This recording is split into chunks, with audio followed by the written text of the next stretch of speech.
Hello everybody, it's Wyvern here with another bit of Total War, Warhammer 2, Quick Match gameplay. This time around we are playing as the High Elves against the Dawi on the map Oakenhammer.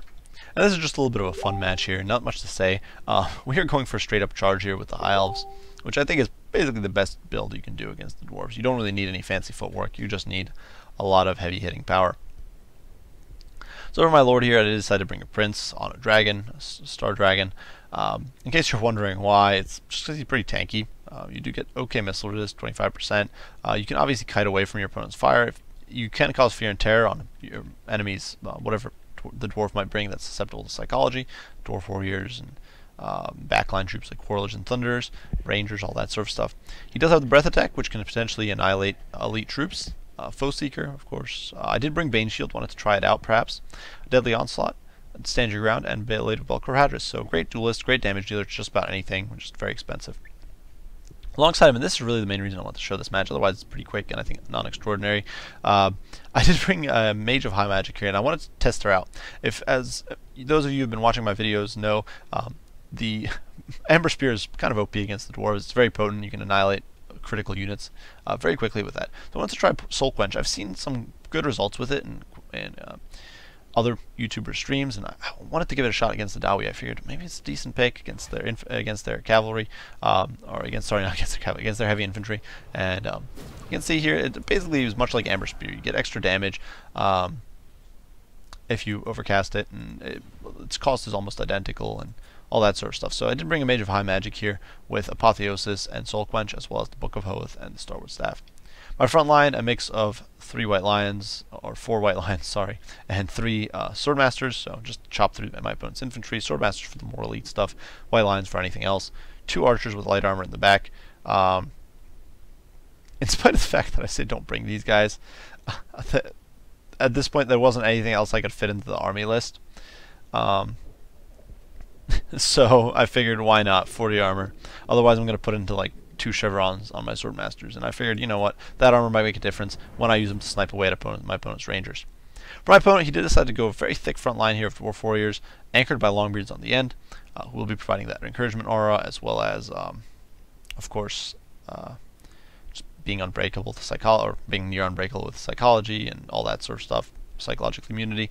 On the flanks, they are supported by some miners. There's an organ gun in the center, immediately teeing off on some of my troops, hitting these white lines. One of the cool things about the white lines is that they do have that 30% missile resist, which, unlike the shields, which would be completely useless against artillery, the missile resist does give them resistance to the organ gun, and the organ gun does not actually have enough power to one-shot them with a single shot, so because of that. So definitely some cool stuff. Beyond that, my opponent is back in this front line. Some miners, we mentioned, 2 hammers, which could definitely be a bit of a pain, Bugman's Rangers and Quarrelers, and on the flanks he does have a Rune Lord with all his runes on one end, including missile resistance, and this is definitely not a bad idea, I think, to bring a Master Rune of Oath and Steel. If you can afford it, if you have nothing else to spend money on, definitely decent. And on the other flank, my opponent does have a Thane with actually no Tormentor Sword, and this is definitely a bit of a shocking. The Thane's here to kind of just hold the line. He does have Deathly Onslaught and the Master Rune of Stromedy Redbeard. It's definitely a little bit surprising and definitely something unexpected. My opponent also didn't bring any Slayers, so double whammy of shock. Either way, you can see the Swordmasters here getting chewed apart. They've already lost about 900 or about 800 HP, and now the arrow fire is going to come in. And my opponent's focusing on the white lines, which I think is a bit of a mistake. You're much better off focusing on the Swordmasters because they've only got 20% shields.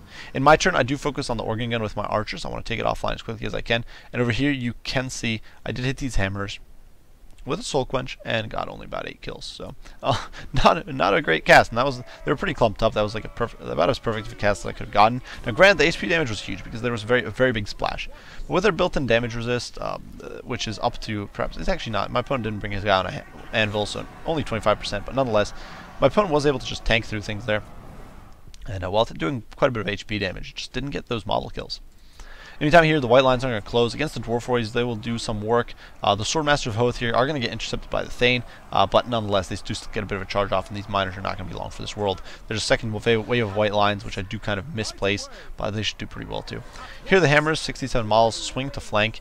My opponent, of course, on seeing that there's a bit of weakness here on the edges, he's going to try to wrap around with the hammers and get a bit of a flank charge. And the hammers, of course, do have passable mobility for a dwarf. They've got basically average mobility, but you can see here my archers working on that organ gun, trying to bring it offline, actually failing to really kill it. Failing to kill the failing to kill the guns, but nonetheless they are pecking away at it and slowly but surely chipping away. Over here the Bugman's Rangers do get roasted, losing about 20 models, 22 models there to the fire before I do dive into the miners here, ordering my lord to attack the Thane, figuring out terror at these guys, and then perhaps deal with the Thane, who of course is not doing too well. The Thane, despite having, in most matchups, the Thane's pretty monstrous at surviving just because he's 50 melee defense, but here against the Swordmasters, Swordmasters have 48 melee attack, with martial prowess up, but that's backed by a further, I do believe, 14 bonus against large. If you look, it's 14, so they've got probably about a 50% chance of hitting the Thane, which is pretty crazy. That's definitely something you don't see all that often. They're going to shoot through him pretty quick. The White Lions, in the meantime, here tying down these hammers. They're not going to do great. They'll lose this pretty decisively, but they're buying me time. And meantime, the Thane here is not going to be long for this world, and he is going to die there. He gets chomped on by the dragon, and there he is, laying in the dust. My opponent does try to shell away here at the mage, so I flee. I've been using Apotheosis to heal up my troops in the front line, which I'm quickly swamping. Not much to say there. My archers do shift fire to the Bugman's Rangers now, having routed off the organ gun, which I do believe actually still hasn't lost a gun, so definitely it's been pretty tanky this game. But nonetheless, the archers are teeing off of my opponent's shooting. You can see I do dive on the Quarrelers, trying to tear out them with the dragon. And over here, the Mage of High Magic still kind of sitting around doing nothing. But I do kind of bust the front line here, and even as a Soul Quench does go off, and we can see I'm not entirely sure if it connects before the match ends. Trying to hit these Bugman's Rangers, and it actually does not. Does not connect. So we didn't really get much of a testing there, but in the one cast I did get, I wasn't too impressed. It doesn't seem to pick off models as well as my Ember Spear because it doesn't pierce as well. It kind of just detonates. Its arc's not that good, I don't think, and it splashes. It's okay, but it doesn't pick models off that well. I think it kind of just whiffs and goes straight in. I think its arc might be a little flat, less flat, so it doesn't traverse through the unit as effectively. And regardless, there wasn't much to say with this match. It was a pretty straightforward win.